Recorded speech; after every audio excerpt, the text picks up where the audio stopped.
priest of the day would enact laws on the people. Now, laws are those things that make you drive a certain speed limit on the highway, and if not, you get a ticket, or you have to pay penance. Well, the same thing happened in the Old Testament. You'd have these laws. And so it got to the point where you were to do no work on the Sabbath day. Like, no effort. Like, you couldn't do anything. Nothing. We have a stove right here that's behind this curtain here. And let me tell you what kind of stove that is, all right? That is a Sabbath stove. You're like, well, what's a Sabbath stove? I didn't know what a Sabbath stove was either till hold on. The Sabbath mode on modern ranges, it's a gas range, okay? The Sabbath mode, propane. The Sabbath mode on modern ranges is a feature designed to allow observant Jews to use the range and the oven with certain restrictions on the Sabbath and Jewish holidays, such as Yom Tov, in accordance with Jewish law. There's a Jewish law. What is that? The Jewish law forbids cooking on the Sabbath, although cooked food may be kept warm. Cooking is allowed on Yom Tov, although the heat used must be transferred from another source rather than initiated. You can't strike a match on the Sabbath. That's work. Now, if you have a candle burning from the day before, you can take your stick of wood, put it in that fire, and you can transfer that heat to that. I mean, some of these laws are ridiculous when you really think about it. But think about it. It was a holy day. I mean, these people were making laws on top of laws on top of laws, make sure, hey, we got to get this right. Okay? And so it can be transferred from another source rather than initiated. Can't strike a match. For example, a match may be lit from a burning candle to light another candle, but the match may not be struck. These laws have implications for the functioning of modern ranges and ovens. You say, man, that is so distant, so far. No. There's an oven sitting right here that has the capability. It's called Sabbath mode, the little digital thing. There's certain days you can't have the digital readout on the Sabbath. And so if you put it in Sabbath mode, it goes back to archaic mode because you're not supposed to touch it anyway. I mean, like the Jewish culture is, I mean, they are legit. I mean, they are strict. You think about it. You got a manufacturer of a stove that resides in the United States, and there is such pressure from the Jewish community that they created a Sabbath stove. Now, not every stove is Sabbath. Because if you just got one that goes and lights up, that's not a Sabbath stove. Well, it can be, but it has to have the Sabbath mode. And so what happens is that on Sabbath, you put it in Sabbath mode, it won't create an electric spark that day. It will only take from the flame of an old, used to we have old standing pilots. Remember what those were? You had the pilot light go out and you had to go restart it. Well, when the electronic ignition came along, that did away with the standing pilots. Not on that stove. On that stove, on the Sabbath, it converts to a standing pilot, and so that flame is existing from the day before. So therefore, the new stove can light from the pilot, and that keeps the Sabbath. Now that's intense. That is a law on a law on a law, and we're going to make sure it's going to be holy. That's how strict this was. Now that's modern day, but that was strict. And so, and listen, on certain holidays, but not on the Sabbath, temperatures may be raised or lowered to cook the food properly, but only from an existing flame, like we said before. This means that the burners must be lit from a type of a pilot, which we just described, and you could not do a new flame. So you could raise the heat, and you could lower it. Not on the Sabbath, but on certain holidays, they would release it a little bit. But the Sabbath was holy and set apart. And so let's go back to, so we read in Genesis why, so let's go back over to Exodus. We're going to kind of walk back through. Don't worry, we're going to get to Jesus.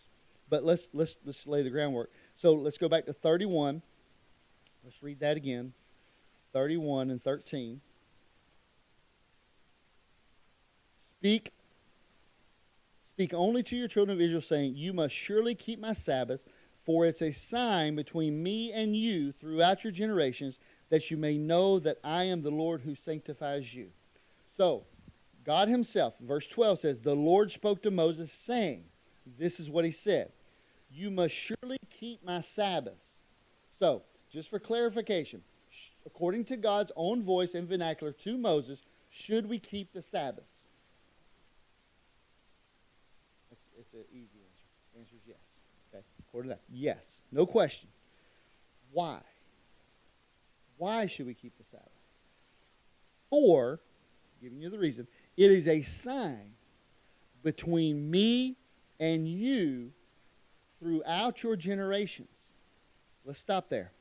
What is it? It's a sign. The Sabbath is a sign. The Sabbath is a sign. Get that in your mind. The Sabbath is a sign. Somebody walks in your house and they go, hey, what are y'all doing today? We're going to church. That's a sign. Hey, we're going to go out drinking tonight. I don't drink. Why don't you drink? It's a sign. I don't do those certain things. Why don't you do those certain things? It's a sign. The Sabbath is a sign. Who said that? God said that. The Sabbath is a sign. Now listen, let's just talk about a sign for a second. If you go to McDonald's, all right, or as they say up in Columbus, a McDonald's, or Hardee's, or wherever you want to go to Food Line, wherever you want to go. How many of you go to Food Line? All right. Anybody go to the sign to shop? The sign? You know, there's a sign out by the road. It says Food Line. And then behind it, there's this big building, right? And in the building's got the groceries. But there's a sign out by the door. Or out. There's one on the front of the building. But there's also usually one in the parking lot. And you're kind of like, where's the Food Line? Oh, there's the Food Line. Why? Because I saw the sign. How many people go shopping at the sign? There's no groceries at the sign, is there? The Sabbath is a sign. The food is in the Food Line building. It's not at the sign. You want to get a burger from McDonald's, you don't go to the sign. The sign is just say, hey, listen, there's a McDonald's over here, and it points to something. It usually points to a building that's got an oven and a grill and some people that can sometimes take your order and sometimes get it right. And some of them have a little menu. They say, okay, you want a Big Mac? It takes 2 all-beef patties, special sauce, lettuce, cheese, pickles, onions on sesame seed. They sing the song back there. I've heard them. At least I sang it growing up. Anyway, but the sign is not where you go get the burger. The building is where you go get the burger. The sign is not where you go buy groceries. The sign is just pointing you to where the groceries are. So God said, it is a sign between me and you throughout your generations. Why? That you may know that I am the Lord who sanctifies you. So what is the meat of the Sabbath? What is the purpose of the Sabbath? Is the purpose of the Sabbath to be a sign? No, he says it is a sign. But what's the sign for? The sign is for that you may know that I am the Lord who sanctifies you. The Sabbath is a sign to say, listen, I'm the one who sanctifies you. I'm your God. I'm the one you look to. I'm your nourishment. I'm your provider. In me you have existence. In me you have purpose. In me you have destiny. In me you have life. And the Sabbath is just a sign to you and to the generations that come behind you that that's what I am to you. And so Jesus said in the New Testament, you are seeking a sign and you're not seeking me. You're seeking a form of godliness, but you're denying the power. And so all the way back here in Exodus, it's laid out that the Sabbath is a sign. The Sabbath is not to be worshipped. The sign does not need to be worshipped. The purpose for the sign of worship, which the purpose is God. And so you can observe the Sabbath and deny the God of the Sabbath. And that is not the purpose of the Sabbath. You've missed the point of the sign. You're sitting here worshiping at the sign and going, oh, no, we keep Sundays holy. Oh, no, we don't do any work on Sunday. Oh, no, we don't go anywhere. Sundays are special. And we begin to worship the Sunday or the Sabbath, and we look like a bunch of idiots being out at McDonald's going, hey, I would like a cheeseburger, please. And you're sitting at the pole of a sign and never getting fed. And never getting your burger. Never getting what you asked for. But God, listen, God, I went to church, but you didn't come to me. Well, no, wait a minute. God, how can I go to church and not come to you? Why? Because you didn't remember me or recognize me when you went to church. Now, you made sure that you fit the culture. You made sure that your dress was long, your dress was short, your dress was white. You know, you can't wear white you can't wear white before Easter. Is that what it is? I'm not sure. white before you can't wear white. If you wear white for Easter, you've gone against the culture. Some cultures. Labor Day, I'm sorry, whatever. All right? And so you can't wear regular clothes to Sunday church. Why? Because you'll be breaking the commandment of your mama. Well, what was the reason for the church clothes? Because you had to go to the sign. Well, what was the purpose of the sign? To honor God. So you can wear church clothes all day long, but if you don't go to church, and matter of fact, if you did some things I did in church, you probably shouldn't have been in church, but you didn't go there for the right reason. How many times, I don't know the number of times I went to church to meet the girl and not meet God. I don't know the number of times I went to church so I could play on the playground and see my friends, have my social structure, which is not a bad thing, but if you're meeting social structure at the church and you're disavowing God and not putting him in the mix of it, then it's no different than meeting somebody at the bar or at the club or down at the beach. But just because we say it to our kids, you need to get in church and find you a good girl. But the intention is not you need to go to church to meet a good girl. The intention is you got to go to church, meet God, and then both of y'all will find each other when you're seeking God. Because if you go to church to find a girl or you go to church to find a man, you're going to be disappointed. Because it's no different than meeting someone at the Elks Lodge or the grocery store or the bar or wherever else. Because you don't go to the sign for social. You go to the sign because the sign's important because they're the one who put the sign up.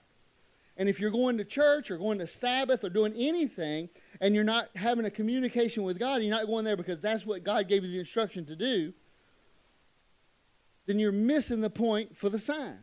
The sign points to the one who established the sign. In the same way that McDonald's don't want you to go ordering at the sign. Of course, I feel a little stupid saying that now because you can mobile order. And so sometimes I am sitting at the sign, I am ordering. But they're not making my food at the sign. They're making my food in the restaurant. So, for now, the sign is not why we're here. Now, many of you have asked, and even thought it, if you haven't asked, where's our sign? We need a sign. Isn't that the first thing everybody says? Where's your sign at? Will I see your sign? No, you're not going to see our sign. Why? There's no sign. Why don't we have a sign? Because the sign is only important is if there's pointing to something. The purpose is not the sign. The purpose is that we are here to establish the kingdom of God, to speak into the darkness, to shift the atmosphere, to put pressure on the atmosphere that says, hey, listen, you can't operate the way you operated before. There's a new sheriff in town. We have established, we are bold in the holiness of Christ, and we are establishing the kingdom of God, and we don't need a sign to tell everybody what we're doing.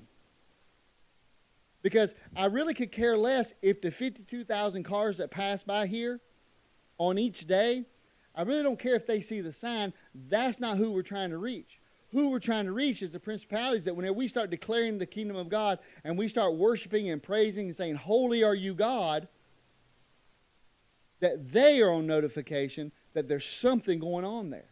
Now, will we ever have a sign? Yeah, we'll have a sign. After we fix the hole. Well, if that's what God says, I don't know. God may say put a shrine around the hole. I don't know. I doubt it.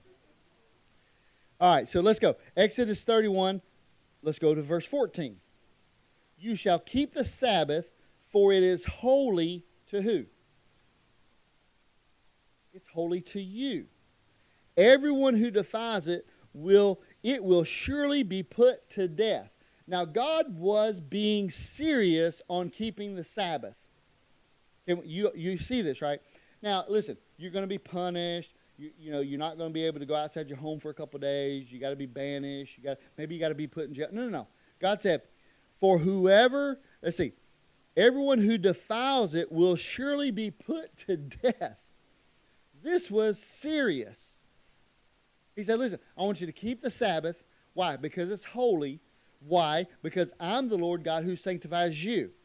Now, you're going to keep the Sabbath, and whoever defiles it should be put to death. Why? Because this thing has to last generation to generation to generation.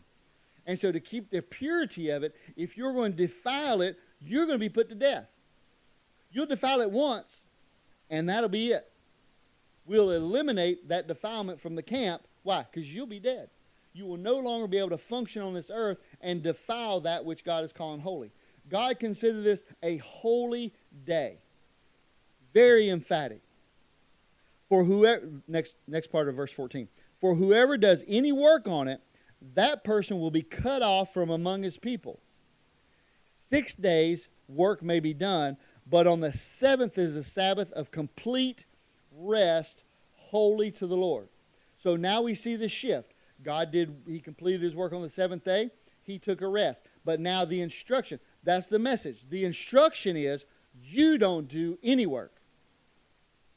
So the message and the instruction is different. The message is, I completed my work and then I rested. The instruction to you is, don't do any work. Well, what about, no, don't do it. Well, what about, no, don't do it. It's very plain and clear.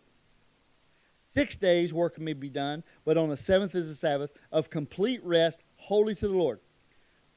Next part. Whoever does any work on the Sabbath day will surely be put to death. Now, my dad grew up in a Pentecostal home, and my grandmother, she was strict. And so I am sure the reverence that I have for Sundays growing up is a result of the fear that my grandmother put in my dad. No, son, you're not going to work on Sundays. I remember the first job I got. I'm not talking about Sundays, but the first job I got. I'm talking about fear that my grandmother placed in my father. Hey, Dad, I got a job today. Really? Where at, son? Down at the movie theater, Carolina Beach. Hadn't been that old. It opened that old. This is back in the 86, 85, 86, 87, something like that. I was driving, so it was 86. And so he said, son, have I ever taken you to the movies? No, I guess you haven't, Dad. Well, then what makes you think I'm going to let you work in the movies? And I went, I don't know. He goes, so what you need to do is get back in your truck, drive back down to that movie theater, and tell that man you can't work for him. It wasn't like, no, you just don't show up. No, you go back down there, you face that man again, you tell him you are not working there, and your daddy said you can't work there. So I got in my truck, and I drove back down to the movie theater. I said, sir, I appreciate you giving me a job, but my dad says I can't work here. He goes, huh, okay. I got back in my truck, and I drove home. Dad said, did you take care of that? Yes, sir, I took care of that. I had to go back to school Monday morning because the other one referred me to the job. I mean, this was a big deal. And so Sundays were a big deal. Keeping the Sabbath was a big deal. And so whoever does any work or whoever doesn't keep the Sabbath, they're dead. Verse 16, 31, verse 16. Therefore the children of Israel must keep the Sabbath to observe the Sabbath throughout their generations for a perpetual covenant. Now, everybody focuses on if you miss it, but why were they doing that? Because there was something about keeping that day holy, and it was a covenant between God and his people. God, we are going to continue to honor you from generation to generation to generation. The Sabbath was a serious day for every Jewish person, not just some of them, not just one tribe, not just two, not just six, but to all the tribes of Israel, the Sabbath was holy. It was consecrated. You do any work, any effort at all. And I mean, like I said, just like the soap, they got real particular. Like you didn't even, let's say you fell asleep on a Saturday night and you was out under the stars and you had this mat laid out and you lay down on your mat and you enjoying the stars and you fell asleep and you woke up on Sunday. The mat stayed there. You could get up, but the mat stayed there. No effort, no work at all on the Sabbath. Like nothing. So, it was serious. So, let's go back to, let's see, that's 16. In Exodus 20, we won't turn there. Exodus 20, verse 8, he says, remember the Sabbath day and to keep it holy, set apart, sanctified, set. Nothing else happens that day. So, let's go over to Exodus 16. I'll teach you the beginning of I'll show you the beginning of the Sabbath stove sitting over here beside you. Exodus 16. Verse 23. Everybody say Sabbath. It's holy. Sabbath is holy. All right, we getting that? Verse 16, 23. He said to them, this is what the Lord has said. Tomorrow is the Sabbath, a holy Sabbath to the Lord. Bake that which you will bake today, and boil that which you'll boil, and all that which remains over lay up for yourselves to be kept until the morning. Even God, when he delivered the children of Israel out of Egypt, he gave them manna from heaven. And every day he gave them manna from heaven, except for Saturdays, he gave them double the manna, because no manna came on Sunday. God observed his Sabbath. No manna come on Sunday. It came Mondays for Monday, Tuesdays for Tuesday, Wednesday, likewise all the way through the week, except for Saturday when they went out to gather, they realized there was double. And they went, oh, tomorrow's the Sabbath. We're not gathering mammon on the Sabbath. We're gathering it today and setting it aside for tomorrow. So God said, bake what you're going to bake, boil what you're going to boil, but tomorrow you're not doing nothing. Why? Because it's the Sabbath. Like, this is not the interpretation. This is God speaking to Moses. This is God speaking to his prophets. God speaking to his servants directly. Don't violate the Sabbath. The purpose of the violation is you're going to break communion, break consecration. You're going to break me being, thou shalt have no other gods before me. And you go, well, it's just this. And God says, no. Gretchen had a sermon one time, or a lesson one time when we were in Kentucky. And so talking about purity. And so truth is truth. And, a little lie destroys truth. It's either truth or it's a lie. There's no big little lies. There's either truth or there's a lie. It's white or black. It's left or right. It's up or down. It's one or the other. And so the subject of purity comes up among teenagers a lot. Because there's a lot of stuff going on inside your body, and so there's just, And so Gretchen bakes some brownies. And so she brings the brownies into the class one night. Everybody's like, oh, great, we got brownies. She goes, now, the brownies are 98% pure. And they're like, what? Well, whatever. So they're, She goes, there's only 2%, how'd you say it?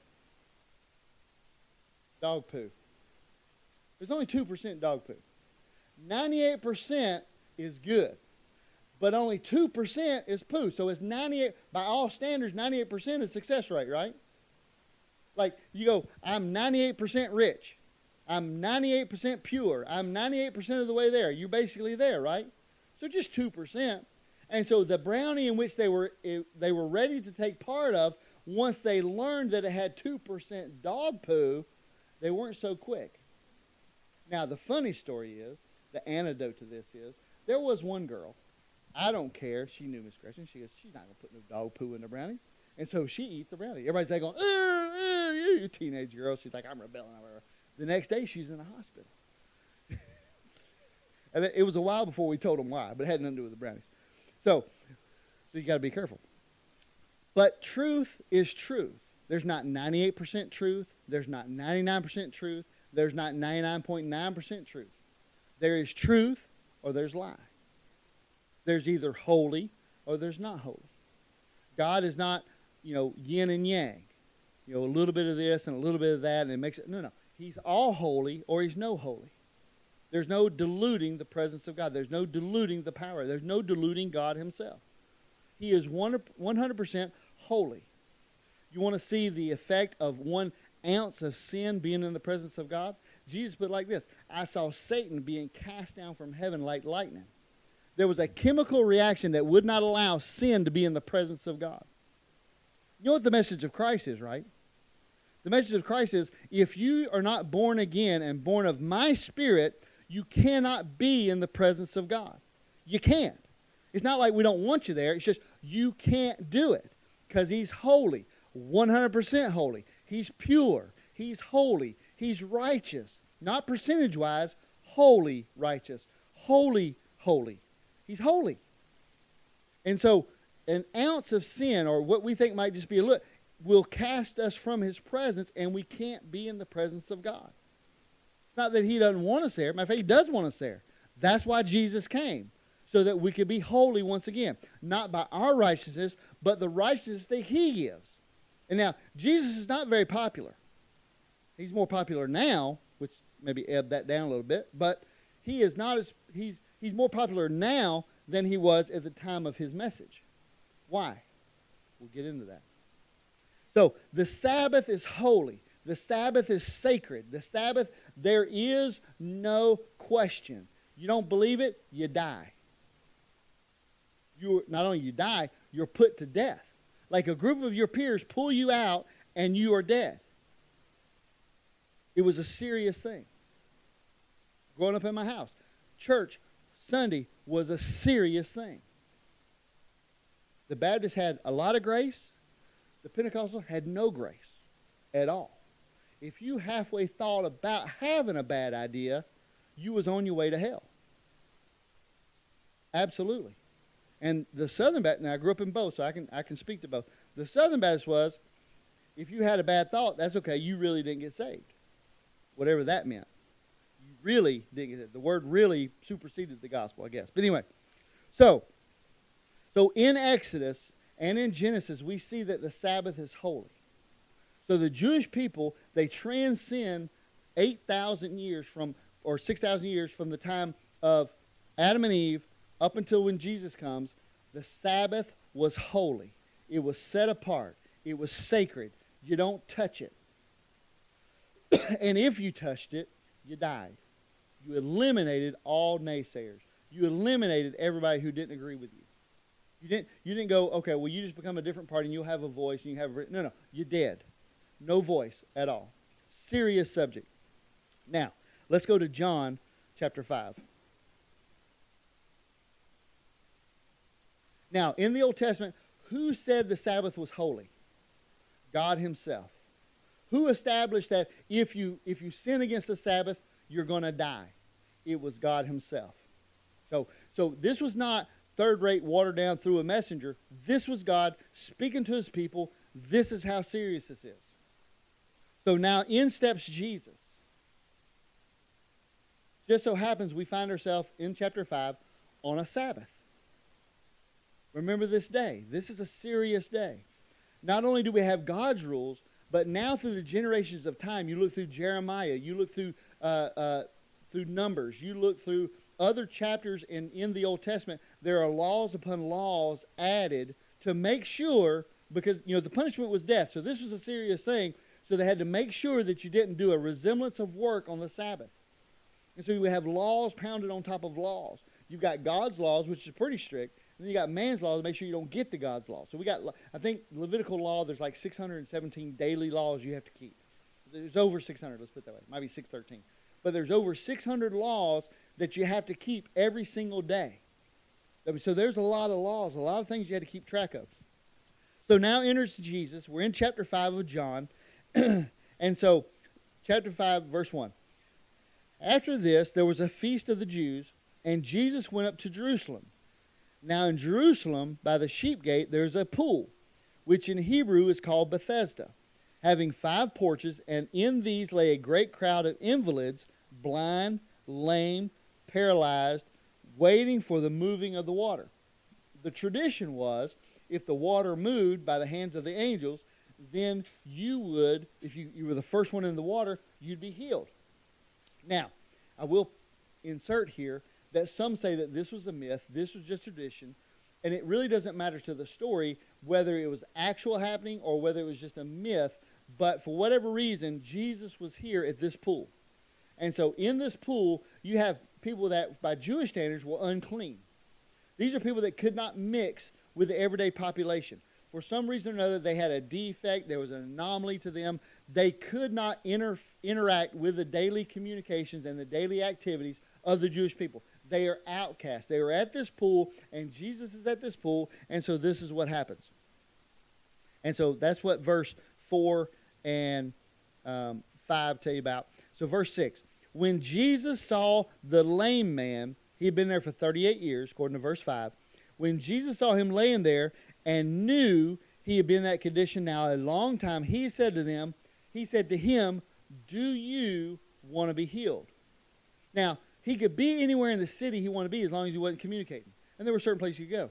But this guy is at the pool of Bethesda. And with its rich heritage and with its rich tradition and with the stories that was told about it, actual, true, whatever Whether they folklore, no, that's a question, that's the debate. But in any case, Jesus looked at him, do you want to be healed? By the simple fact that he is at this pool is an indication that he wants to be healed. Like that's why you're there. You're there because you're not in another camp, you're not sulking, you're at this pool because, number one, you don't have it, he's invalid, he can't get around.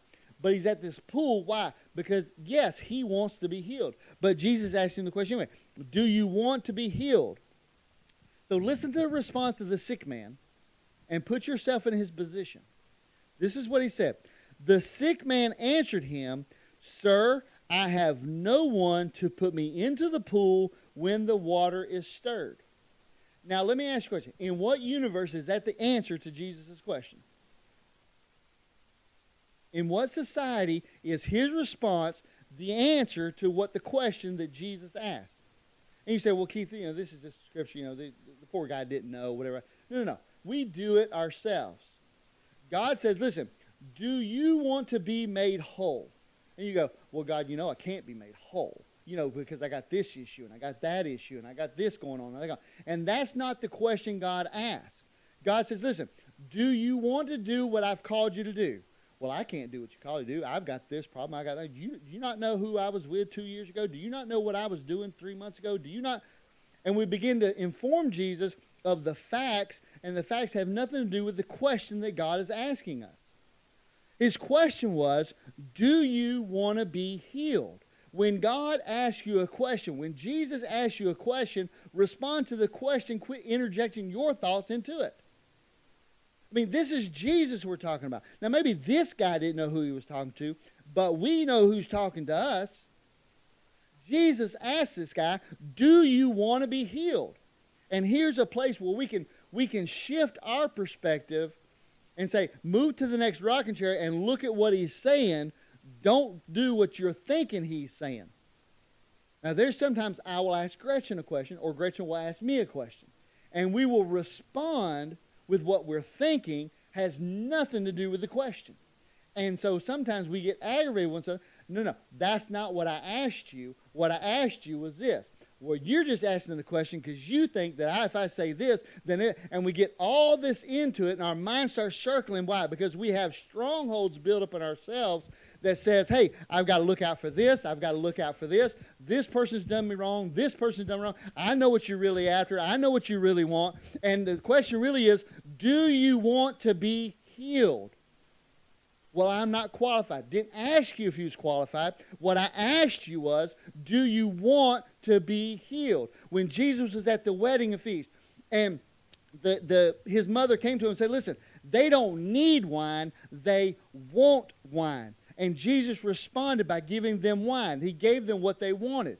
And what Jesus asked the crippled man, do you want to be healed? So today what I'm asking you is, I'm not asking you what you need, because we already know he's there to meet your needs. We already know he's got that all taken care of. You're like, well, Keith, you don't know. I got this cell phone bill. I got this car bill. I got this house bill. Well, first I would say to you, did God say get a cell phone? Did God say get that car? Did God say get that house? Now, if you say yes, yes, and yes, he has now converted those to needs and has promised and covenanted with you to take care of every one of those needs. Now, if there's anything in the list that you've got a weekly or a monthly bill on, and that is not under the subject of the divine direction of Jesus Christ, get rid of that thing, get out of it the best way you can, as soon as you can, and get back in covenant with him in every area of your life. But when he asks you, and he's got your needs covered, now he says, what do you want? And you know what surprises me, even about myself? God will come to me sometimes and say, hey, what do you want? And I don't know what I want. Like, I think I know what I want, and then I start thinking about, well, no, I don't really want that. And sometimes I'm literally at a loss. I don't know what I want. And I think sometimes, at least for me, God comes to me and says, what is it you want? And I literally have to tell him, I don't know. I don't know what I want, because what I want is you. But you've already fulfilled that, so I don't know what it is I really want. Some say, well, I want riches and I want fame. Do you really want that? Because with that comes responsibility. Whatever you're going to be blessed with, there's going to be responsibility to come with that. So you better be careful what you want. You should want according to the will of God for your life. What is the will of God for your life? There's only one person that knows that. That's the God of the Sabbath. The Sabbath is not what's holy. God's holy. Sundays are not holy. God's holy. What you want is not holy. He is holy. Now, if you want what He wants, now that thing becomes holy. Not because of itself, but because of Him. The important thing that we all should remember is, it's not what He calls us to do. It's not what we want. It's not what we do. It's who we do it with and who we do it for. I am totally, 100% sanctified, set apart for God. 100%. And so somebody will say, hey, let's go do this. And I have opportunities. We all have opportunities to spend our time however we want to. And God gives us some liberty with that. And so I literally go through and say, is that what I want? Like I have an opportunity.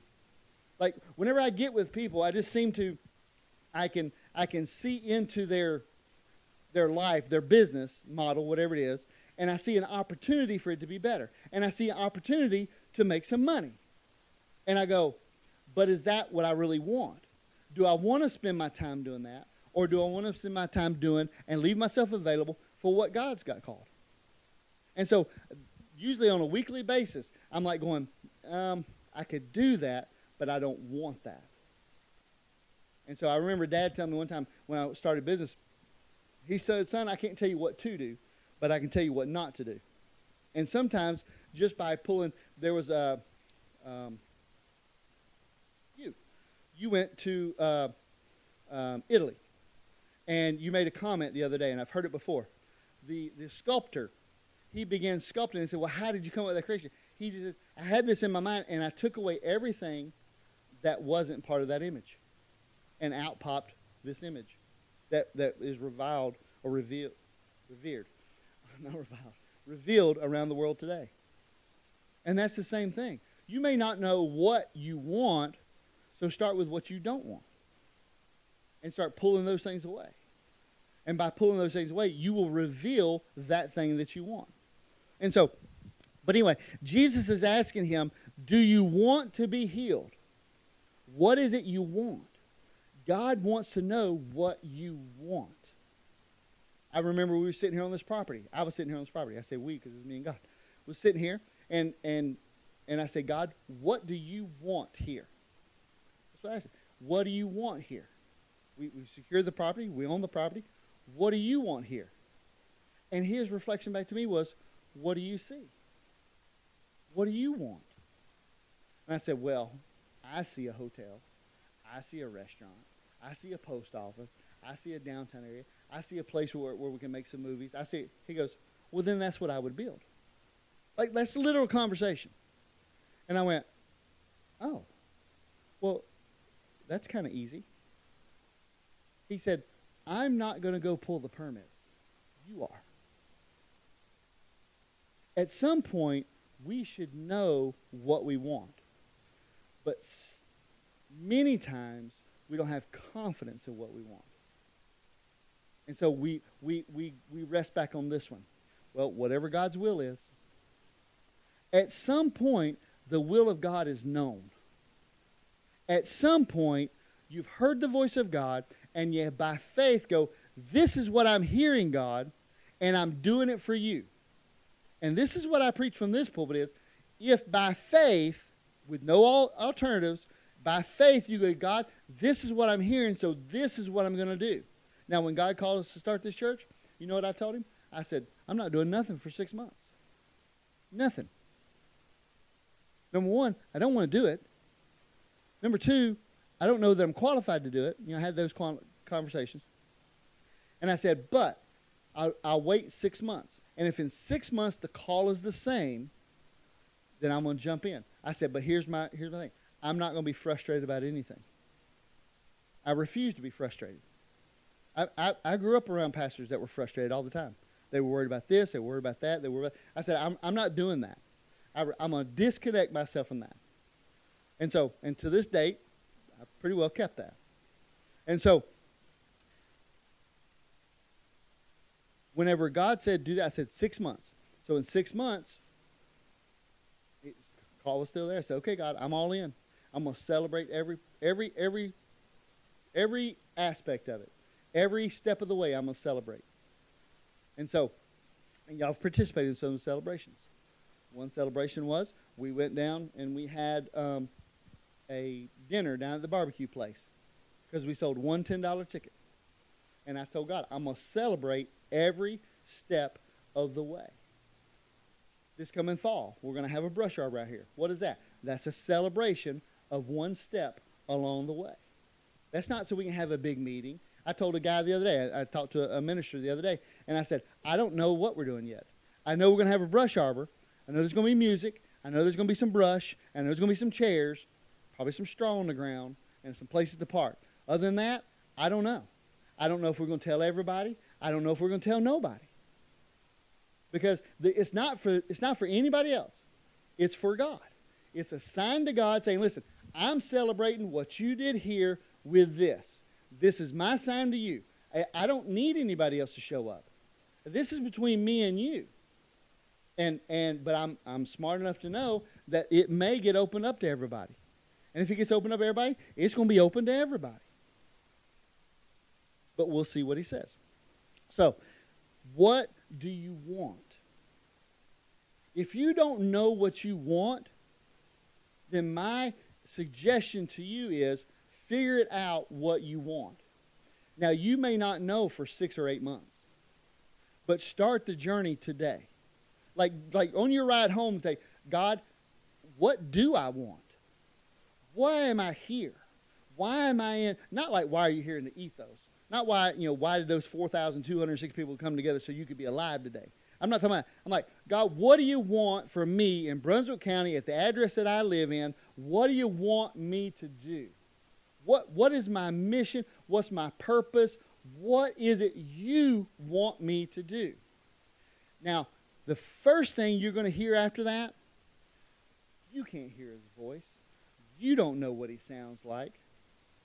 And it will be the enemy trying to dissuade you from learning the voice of God. Now, some of us, we know the voice of God. And even then, it's still questionable sometimes. But here it is. From this pulpit, I preach this. If you do anything by faith with the understanding that you're doing it for God because you heard God say something, even if you do it wrong, his righteousness will make it right. Why? Because Romans says all things work together for the good of those who are called according to his purpose. You may say, well, what if I do it wrong? He'll make it right. What if I go left and he said right? He will turn you around and he will make that for your good and for his good. And by the end of it, you will be so acute and so attuned to what he's saying. And the difficult part is, the worst part about God speaking and you knowing his voice and you hearing his voice is sometimes he says nothing. And you have to be just as confident that he is saying nothing than if he says, go do this, go do this, go do this. Because what happened is Ishmael. You go and say, well, God's not saying something, but I know he don't want me to sit here doing nothing. Because, God needs me. I'm that important to the kingdom that it can't operate without me. So I've got to do something. My grandmother told my grandfather, said, Donald, we got to go do something even if it's wrong. And that is the thought process of most people in churches today. We just got to go do something because we got this sign to protect. We got this sign to carry forward. We got this sign to worship. And we've forgone the purpose of the sign. The purpose of the sign is to point you to God. The purpose of the gospel is the sign to point you to Christ. So, now, we spent all this time, we talked about how important church was, how important the Sabbath was, and it is. You've got people in cultures today, it's still that important. And so, Jesus, here he is, he's at the pool, he asked the guy, do you want to be healed? And the sick man answered with some nonsense answer, but it was his answer. And Jesus said to him, rise, take your bed, and walk. Now, if I just got healed and I heard popping and creaking in my legs and all of a sudden where I couldn't stand, I can now stand, I'm probably not going to worry about that Jewish law. This guy just said, do I want to be healed? I am now standing here healed. And the next thing he says, take up your mat and get out of here. Man, I'm rolling my mat up. I'm jumping. I'm shouting. I'm rejoicing. I'm running on out the door. I missed every 613th law that day, but I am running out. Why? Because the guy who just changed my life forever, I am on out the door. Why? Because he said, take up my mat, and I am running out the door. The problem was he ran out the door. He ran down the street. It's a Sunday. Who's on the street? The Jewish leaders. Who catches him? The Jewish leaders. What did they say? So, but immediately the man was healed, took up his bed, and he walked. That day was the Sabbath. The Jews therefore said to him who was cured, it is a Sabbath day, and it's not lawful for you to carry your bed. Either one of two things happened. They didn't know. They never went to the pool. The Jewish leaders never went to the pool. The church leaders never went to the pool, where places where people were hurting, and so they didn't know who he was. Or they've been to the pool, they ministered to the poor, they ministered to the hurting, and they knew who he was, knew he'd been healed, saw him in the street, didn't say anything about him being healed, but what did they catch him on? Why are you got your mat on the Sabbath? Both cases are bad. Now, I have my own story. I got saved. I mean, like, according to Baptist, I really got saved. Like, it really was a change. I laid my head down that night. There was a change. I was not the same Keith that got his head out of that pillow that morning. There was something different in my life. There was a change in my life. Not somebody could see, but something I knew. Nobody else knew like I knew. Just like nobody knew when you knew. That time when you knelt down. That time when you prayed that prayer. That time when God answered you and nobody else would have known what you're praying, but he knew what you were praying. And he answered the prayer that nobody else can answer. And whenever that man, that God stepped into your life, there's a change in your life. You were asleep and now you're alive. You were dead, now you're awake. And so that, I laid my head to bed. I went to church. I went and I said, I'm going to buy me 10 Christian t-shirts. I bought myself 10 Christian. Enter his courts with praise, and had basketball on the backside. I had one, had Jesus on the cross, and it says, and on the back it said, the righteousness he requires is the righteousness that his righteousness requires him to require. Like, I learned it. I was like, the name of the shirt was called Living Epistles. You know, he writes on your heart, not stone on tablet, you know. And I was all into it, right? And so I get my shirts, and I put that thing on. I show up to church on a Sunday morning. I walk in that door. I got enter his course of praise. I'm ready to lift my hands. I'm ready to worship. I'm ready to praise. And the lady at the sound booth looked at me and said, can't you wear something decent to church? What she didn't realize was she was still serving the sign. I was serving the one the sign was there for. And so you have to be careful when these Jewish leaders, these church leaders, man, God's done a work in me. No. Why are you doing that on a Sunday? Why? Don't you know it's the Sabbath? Don't take up that bed. It's Sunday. It's the Sabbath. Now, I know it's not Sunday there, but you get my point. Don't bring that cigarette into church. You leave it in the pot at the door. That was the church we grew up in. I grew up in. And so the Jewish people on the Sabbath said, it's not lawful for you to carry your bed. He answered them and says, he who healed me said to me, take up your bed and walk. They're serving the sign. He's serving the reason for the sign.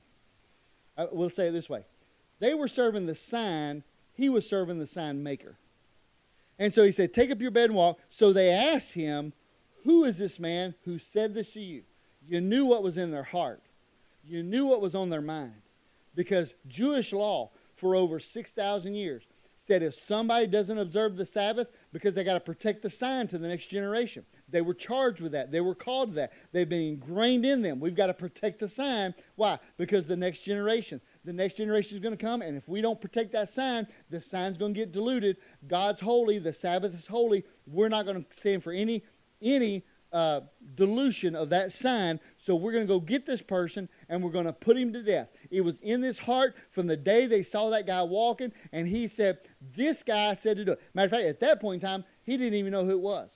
Jesus did not announce himself, hey, listen, I'm evangelist Jesus Christ, and I just want to let you know, here's my card so you can have my contact information. So if you need to book me later on, that you can have something. No, he said, here, take up your bed and walk, and the guy run out the door, and he didn't care whether or not he Snapchatted him. He didn't care if you put him on Facebook. He didn't care if you put him on Instagram. He didn't even create a TikTok with him. He didn't do anything. He just left. Why? Because that's what Jesus told him to do. He was just happy to be healed. He was just happy to know. He says, I don't know about the 600 laws. I don't know about it being a Sabbath. All I know is I was laying there. I've been laying there for 38 years, and now I'm not. So I'm taking my mat, and I'm getting up out of here. He got up out of there, got hit with the reality of the religion of the day, and they said, listen, why do you have your mat? He goes, man, I don't know. He goes, I just was sick, and now I'm not, and now I got my mat. This guy told me to do it. Don't blame me, blame him. And that's the exact same answer that we need to have when Satan comes and attacks you. Who do you think you are living where you live in? Who do you think you are working where you're working? Who do you think you are with the blessings that you have? You're like, man, I don't have a clue. Your beef is not with me. Your beef is with Jesus Christ, because it's in him that I live, move, and have my being. You got a problem with me, you got a problem with him. It ain't got nothing to do with me. This is not your fight. When you stand up to Satan, you stand in the name of Jesus Christ. You don't stand on your own power. You don't stand on your own authority. You stand on his authority. It's in his name that we cast out devils. It's in his name that we establish the kingdom. And so it has very little to do with us and all about him. And so it doesn't matter if you're not qualified. Well, I agree. I'm not qualified. I agree. I'm not worthy. I don't measure up. I don't try to put myself on anybody. I tell everybody all the time. I try to have an intellectual discussion with these engineers and these architects and things of that nature. And I say, listen, I've got their birth certificate, so let me tell you what I think. And they're like, so you're not resting on any kind of degree? Absolutely none. I have a birth certificate. That's all I got. I do have a diploma, but it's from Hogwarts. So, I mean, what do you do? So I've got my birth certificate, and that gives me the authority on what I'm about to say. There's no pretense. There's no pretense. There was somebody who stood in front of Congress the other day, and I saw it on something, whatever, and he's standing there, and the guy goes, sir, where did you go to school at?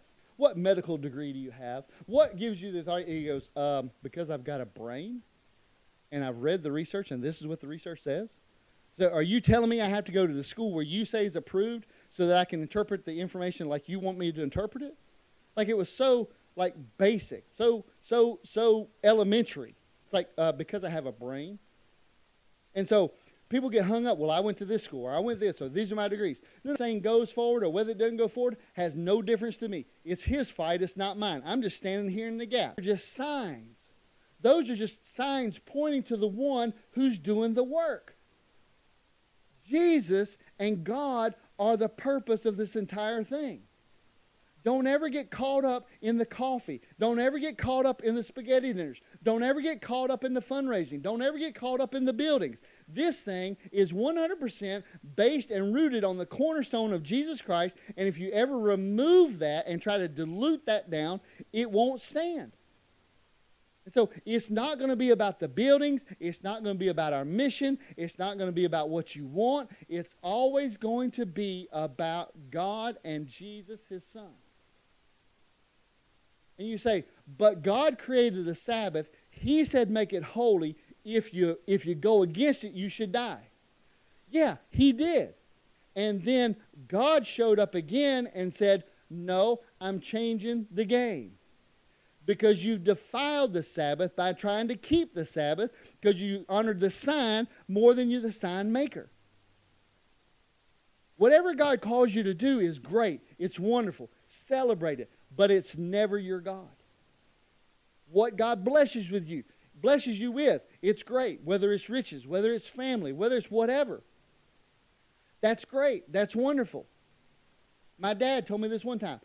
Son, your family is a blessing. It is one of the best blessings you'll ever have on this earth. But always remember, it's a blessing. It is not your God. And so, everything that God blesses you with has to be subjected to him. Sometimes he will give you things, and you'll be so ecstatic, and the next thing he'll say, I need you to give that away. I remember I had a red truck. I like the red truck. Red truck didn't mean nothing. There's a lot of red trucks. Now, the importance of the red truck was this.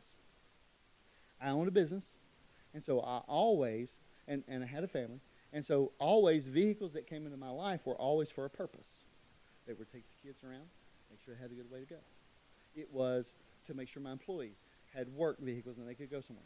I would buy work vehicles. And then I remember I got to the point where I could buy a truck because I didn't have to be in the field. I didn't have to carry the tools, but I had to supervise. So I needed a supervisor truck. So I went and bought me a supervisor truck. And it was red, and it was nice, and it was a blessing from God. I remember praying the day on the lot. I said, God, I don't have any clue what I'm looking for here, but I know that if I pray, and you will guide me, and you'll direct me. And I bought a truck. Is that out? I was like, I don't know. I just bought it. He goes, well, what did you buy? I'm like, well, this. And so we start looking at it, and he starts looking around. He goes, what'd you pay for this thing? I told him, he goes, that's $4,000 less than what I could put it on the lot for right now, wholesale. He goes, you paid $4,000 less than what it's worth at the auction. He goes, what's wrong with it? I said, I don't know. And, of course, now I'm freaking out. I'm thinking, it's a panic. He takes it, and, of course, if you ever buy a car from a car dealer, they have dogged that thing. Like in 30 seconds, they've put it to the floor as fast as it'll go and put the brakes on, and, they're just doing everything to it because it's not what I wanted. I wanted God to know there is nothing you will ever give me